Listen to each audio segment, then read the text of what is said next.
Welcome back. You're watching Financial Planner. Now let's talk a little bit more about money. If you have any questions about your money, remember we always love to read emails. You can email us at financialplanner@utvmoney.com. Also, like I said earlier, the Facebook page seems to be getting a lot of attention.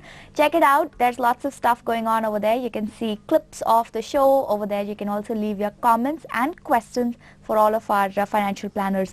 Sumit Ved is here, and he's going to take a query from Shudipta Pal. She wrote in to us. She says, "Hi, my name is Shudipta. I'm in my early 30s. Annual income is 4 lakhs, and she has two insurance premiums, two insurance policies. One of them is worth 7,200, the other is 4,600.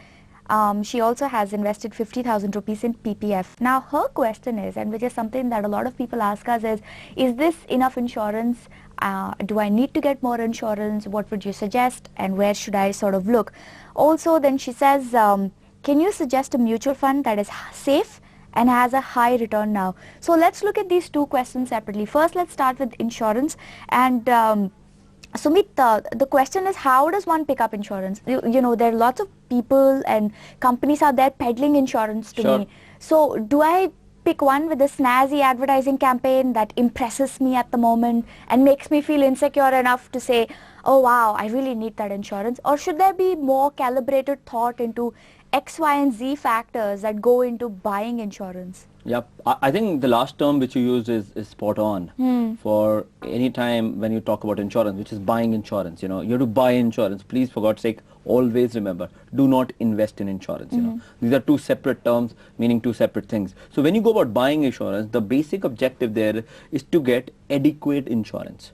Adequate insurance means that in a circumstance in which something happens to the principal earner of family and he or she is no more, in that case that insurance amount comes and suffice enough for that particular family to live their life without getting a financial impact. Right. Emotional impact is huge, but we are talking about financial impact. And the whole science behind calculating the right amount of insurance is known as human life value.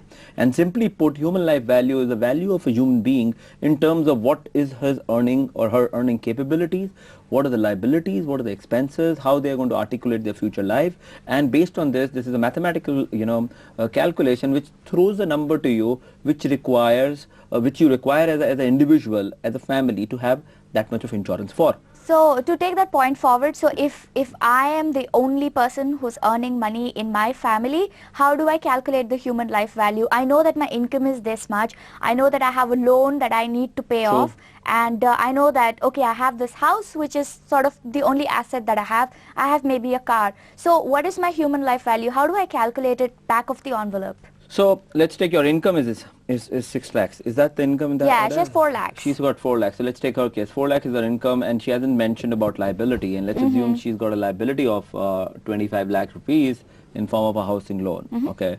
So 4 lakhs is income, 25 lakh rupees is a liability. Then we see what are the current assets you have. When you see the current asset, we usually advise do not see your primary house property in which you live as an asset. Oh really? Why is that? Because you can't sell it off. You know, you're going to stay in that house. Where will you go if you sell that? Go. So it's not technically an asset. It's a theoretical asset. It's not a practical asset which can really help you in case of tough times. The only option is you sell it and buy a smaller one. That's an extreme case, you know. So ideally we keep it out. So in that case, what you need to do is keep that asset out.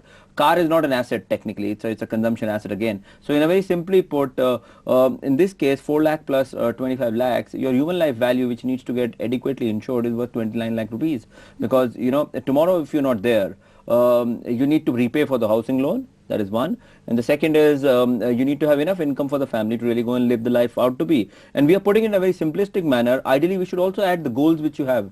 Aspiration for your family members. If your children are there, what do you want your child to be? Because you have given them dreams, and if you're not there, it's not right for them not to live their dreams part of it, you know. So that's very important. There are your parents and other responsibilities which you want to really go and take care of it. So it's a complicated perspective. Get involved in calculating human life value.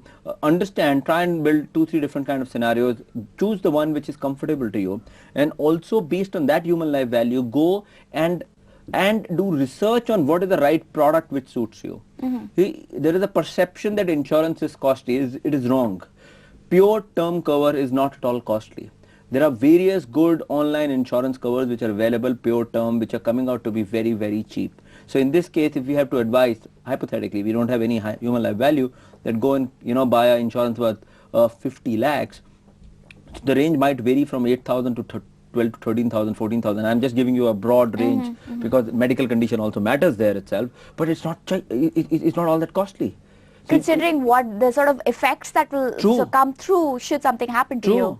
It's peace of mind. So you need to have insurance. And one more point which we want to highlight here itself, adequacy of insurance is very important. So all the viewers who are watching us, the question we are asking them is, yes, you have a life insurance cover, but ask yourself, is it adequate?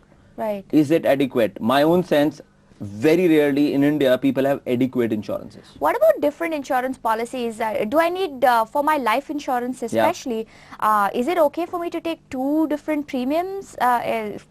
Do I just need one? Is there a number? Can I do more? Usually if your amount of cover is less than 1 crore, do not diversify as a thumb rule.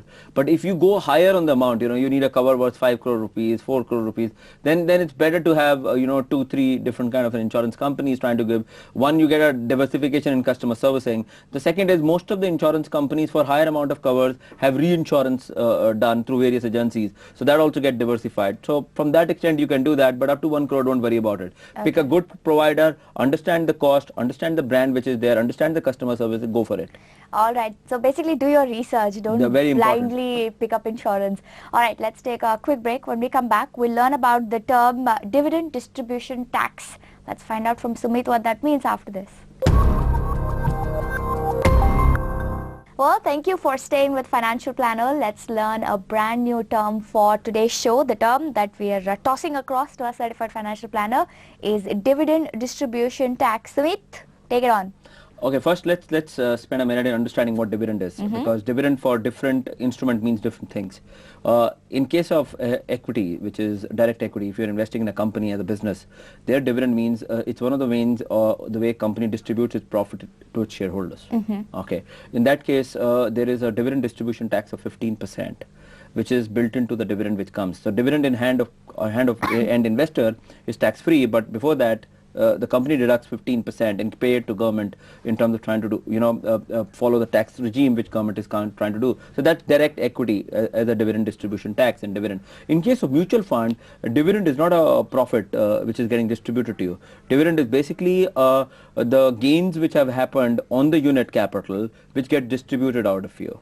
There is a net asset value which comes down post the dividend declaration. So if net asset value has gone 40 and you declare a dividend worth 10 rupees, then your net asset value has come down from 40 to 30. So it's different from equities into mutual fund. In mutual fund, dividend distribution tax varies between, on the debt side there is a dividend distribution tax. On the equity side there is no dividend distribution tax. So the end dividend in hand of customers from equity-oriented mutual fund is tax-free. There is no dividend distribution tax because that's anyway levied on the companies when it is happening. So there's no multiplicity of that. On the debt side, the ranges of dividend distribution tax for individual varies from 12.5 to 25% because there's some new liquid fund dividend distribution tax which has come up in terms of trying to match them with the banks and all. So in debt, the variation of dividend distribution tax between individuals and corporate varies depending on which product plan you are getting into. So our advice will be sit with your advisor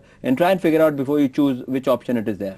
Right. So if I have a mutual fund, do I need to be concerned about this? And you just explained it all. But if I have, let's say, an equity mutual fund, how and where do I look for this tax? No, you should not be concerned on a mutual fund level. You should be concerned at the budget level. If there's some new changes which are happening itself, there is a direct tax code which is coming up which will change a lot of this because as per the current norm which they are talking about, a lot of changes will happen on dividend distribution tax.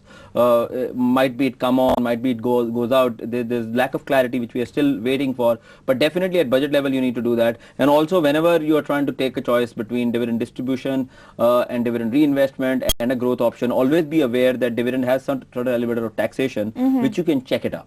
which you Okay. can check it out.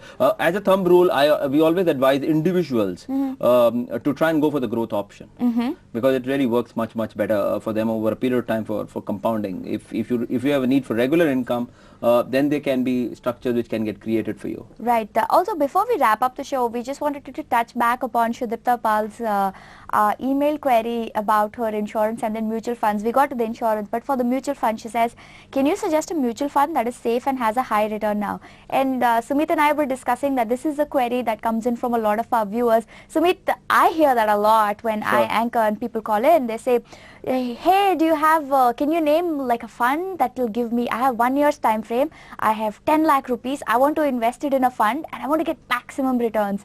And what is your sense about that? I mean, is that a trader's mentality, as it were? No, it's lack of knowledge, and which is appalling. You know, people work so hard to earn their monies and incomes, but when it comes to investment, they don't do their homework, or they don't have real good advisors or financial planners with whom they sit and ask this question. I think that's where channels like yours are doing a great job in terms of disseminating this knowledge to people and investors who are watching. They should really pay attention, because in any kind of an investment, risk and return goes hand in hand. Higher the risk, higher the return. So you cannot ask for a mutual fund or any such investment which says low risk, high return. It doesn't exist. There's no magic pill. So if you are asking for a higher return, you need to have higher risk and have a longer period of time. All right, so there's really no magic wand or a magic pill that will give you that high returns with very little risk. On that note, let's take a short break. Remember, Financial Planner airs on Tuesdays and Thursdays at 5:30. Sumit Vaid is a friend of the show. He'll be back again maybe next week or maybe the week after, but you can catch him over here. And like we said, go to our Facebook page, facebook.com/Smriti Rao. With that, from the entire team here, goodbye.